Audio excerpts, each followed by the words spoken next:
C'est depuis 1993 qu'Ignace Moleka dit Abraham s'est installé aux États-Unis pour raison d'études. Il finira par aller au Japon pour accomplir son destin de footballeur. Léo, c'est Jessie. Okay. Jessie il est en train de visiter, il fait une chasse. Okay. Donc il travaille avec RTNC. Il a son programme là-bas comme tout le monde en Amérique. Ah, ok. Ouais. Donc il est venu un peu voir le travail qu'on est en train de faire ici. Voilà. Okay. C'est mon frère Déo. Voilà, on a commencé le business ensemble en 2003. Et ben voilà, maintenant, avec l'aide de l'Éternel, on est là où on est. On a commencé, on jouait sur deux églises au fait. Et les premiers terrains qu'on avait eu, c'était dans des églises. On avait commencé avec 76 joueurs. Et l'année d'après, on a eu un plus grand terrain, un plus grand parc. Et puis les choses ont commencé à continuer à grandir. Et aujourd'hui, on est à presque 6 000 joueurs. Donc les choses continuent à évoluer. Je suis venu en 93. Et puis on était à l'université à Miami en 93. Et puis voilà. Depuis là, ben, on a Miami. Lui il est rentré à Kin pendant un moment. Moi je suis parti jouer au football au Japon. Et puis 99, je suis revenu aux États-Unis. Et lui est venu 2001. Et puis en 2003, on a commencé la compagnie. Passionné du ballon rond, il regagne très rapidement les États-Unis pour faire de son rêve une réalité. Monter une académie de football a priori était son gain de cause.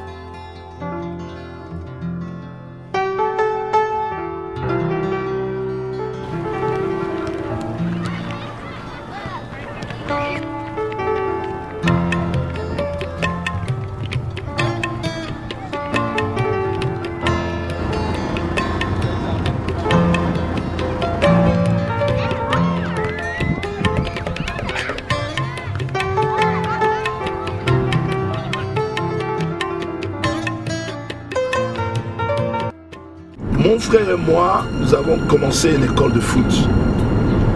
Mais ça a grandi, c'est devenu trop grand pour nous deux de vraiment gérer ça. Alors on a emmené deux autres partenaires. Donc maintenant, à 4, ça nous permet de gérer le business un peu mieux parce qu'on peut se diviser les tâches, tu vois. Donc c'est vraiment 4 partenaires. Et à part ça, les autres là, ben, on les engage. Ici à Atlanta, là maintenant on est le deuxième plus grand club. Donc on est le deuxième plus grand club ici à Atlanta.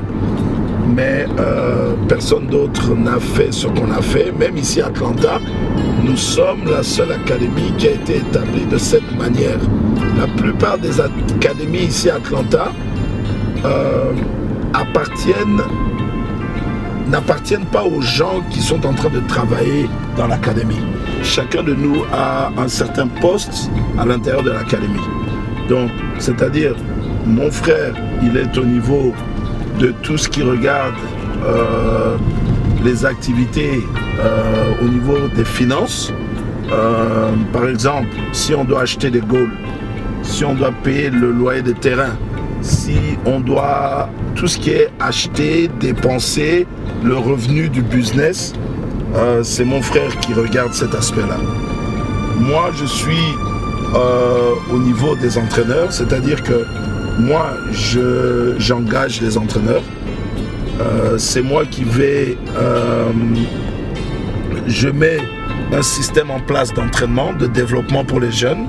Je dois chaque année présenter un certain système d'entraînement. C'est pour ça que je t'ai montré tout à l'heure. Chaque équipe commence toujours de la même manière au niveau technique. C'est d'abord la technique. On est très concentré au niveau de leur développement technique. Donc ça, c'est mon travail. Donc on a chacun un certain morceau dans le business qu'on doit entretenir et développer et être sûr que les choses marchent. Et deuxièmement, on a commencé ça à 0. Donc on a toujours travaillé pour nous-mêmes, on a établi cela. On a des très bons partenaires avec qui nous partageons la même vision. Donc c'était